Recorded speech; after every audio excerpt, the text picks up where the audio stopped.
পৃথিবীতে পাহাড়ের উপর এমন এমন বাড়ি বানিয়েছে যেগুলো দেখার পর আপনি প্রথমেই বলে উঠবেন এত উঁচুতে তারা বাড়িগুলো বানালো কিভাবে। কেউ কেউ একটু শান্তির জন্য এই বাড়িগুলো বানালেও প্রতি বছর এই পরিমাণ পর্যটক সেসব বাড়িগুলো দেখতে যায়, শেষেমেশে তারা অধৈর্য হয়ে এই বাড়িগুলো ছাড়তে বাধ্য হয়েছে। চলুন আজ এমনই কিছু আকাশ ছোঁয়া অদ্ভুত বাড়ি আপনাদের দেখাই। মেটেওরা। মাটি থেকে 1800 ফুট উপরে বিশাল পাহাড়ের মাথায় বানানো হয়েছে বেশ কয়েকটি বাড়ি। প্রথম দেখাতেই আপনার মনে একটা প্রশ্ন আসবে, এত উঁচুতে পাহাড়ের উপর বাড়ি বানানো কিভাবে? অবাক করা ব্যাপার হলো এই বাড়িগুলো বানিয়েছে সন্ন্যাসীরা। তারা মূলত পৃথিবী থেকে আলাদা হয়ে ধ্যানে মগ্ন থাকার জন্যই এই পাহাড়ের উপর বাড়ি বানিয়েছেন। কিন্তু সব থেকে বড় সমস্যা হলো এই পাহাড়ে ওঠার জন্য কোনো সিঁড়ি নেই। এই পাহাড়ে উঠতে হলে আপনাকে কাঠের এই বড় ঝুড়িতে বসতে হবে, তারপর উপর থেকে মানুষের আপনাকে টেনে তুলবে। আপনার কাছে ব্যাপারটা গা ছমছমে লাগলেও তারা এখানে বছর পর বছর ধরে বসবাস করছে।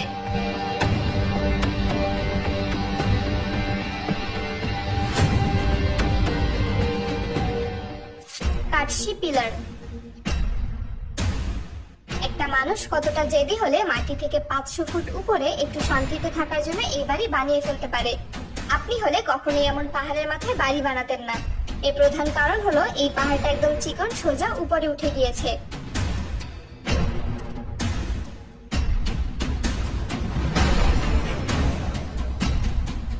কিন্তু তারপরেও এক ব্যক্তি পাথরের মাথায় বাড়ি বানিয়েছেন, সেখানে তিনি বসবাসও করেন।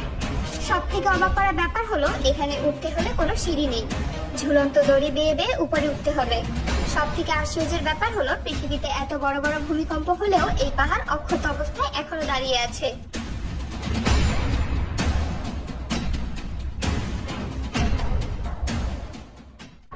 Adams Peak. শ্রীলঙ্কায় 7359 ফুট উপরে একটা পাহাড়ের মাথায় একটা অদ্ভুত বাড়ি বানানো হয়েছে, যেখানে প্রতি বছর হাজার হাজার পর্যটকরা যাওয়ার কারণে এখন সেখানে রেস্টুরেন্ট এমনকি মার্কেটও বানানো হয়েছে। তবে অবাক করা ব্যাপার হলো এখানে যেতে হলে আপনাকে 4 ঘন্টা পায়ে হেঁটে সিঁড়ি দিয়ে উঠতে হবে। এখানে উঠতে হলে আপনাকে কমপক্ষে 15,000 সিঁড়ি পাড়ি দিতে হবে। এখানে বসবাস করা লোকজন এই পাহাড়টাকে পবিত্র মনে করে, তাই আপনি সেখানে গেলে সবসময় ধূপ এবং ঘন্টার আওয়াজ শুনতে পাবেন।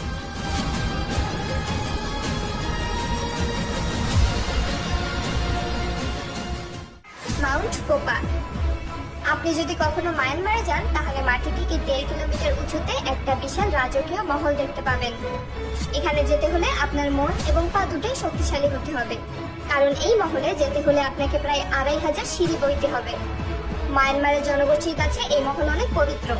তারা মনে করে থাকেন এই মহলের পাশে নাগ নামের এক আধ্যাত্মিক শক্তি রয়েছে, যিনি বড় বড় ভূমিকম্প কিংবা কোনো দুর্যোগ থেকে এই পাহাড় এবং এই মহলকে রক্ষা করে থাকেন। তার থেকে অদ্ভুত ব্যাপার হলো মায়ানমারের সরকার এই মহলের জন্য প্রতি বছর প্রায় $6 মিলিয়ন খরচ করে থাকে। সুমেলা মনাস্ট্রে। তুরস্কের পাহাড়ের উপর পুরো একটা শহর বানানো হয়েছে। প্রথমে দেখলে মনে হবে বিশাল কয়েকটা বিল্ডিং পাহাড়ের ভেতর জোর করে ঢুকিয়ে দেওয়া হয়েছে, কিন্তু না, এটা আসলে পাথর কেটে কেটে তৈরি করা হয়েছে।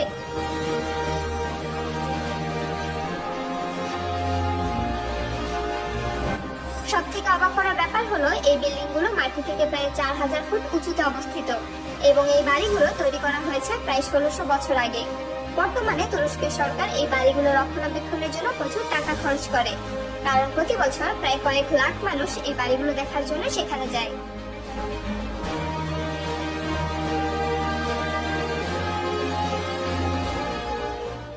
এল পেনন।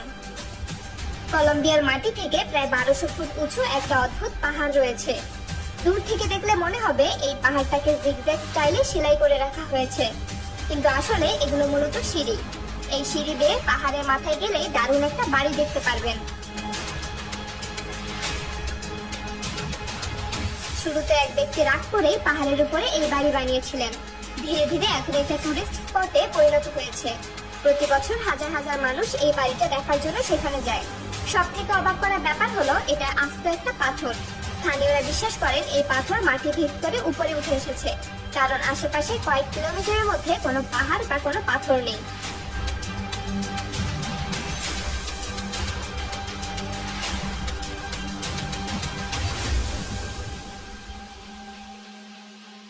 দি হ্যাঙ্গিং টেম্পল।